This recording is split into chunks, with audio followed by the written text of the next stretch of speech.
Cooking with Asher. I'm Asher. Did you know the dairy capital of Canada is Oxford County, Ontario? They produce so much cheese. It's the equivalent of over 1 billion glasses of milk every year. Thanks, Oxford County. Today, I'm making a grilled cheese Jenga tower. I love cheese.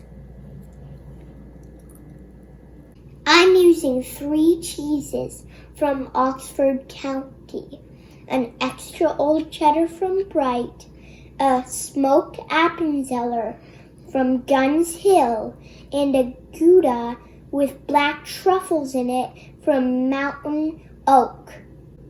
And I have a loaf of bread from Downey Street Bakehouse in Stratford. And it's made with Black Swan Brewery lager. First, I'm drizzling olive oil on the bread. Now I grated the cheeses and I'm putting them on the bread.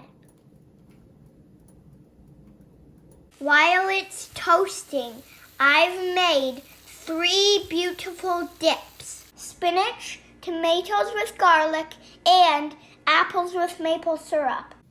Now that they're toasted, we're going to cut them into rectangles. Now I'm stacking them like a Jenga tower. You can have this when your friends are coming over to watch the big game.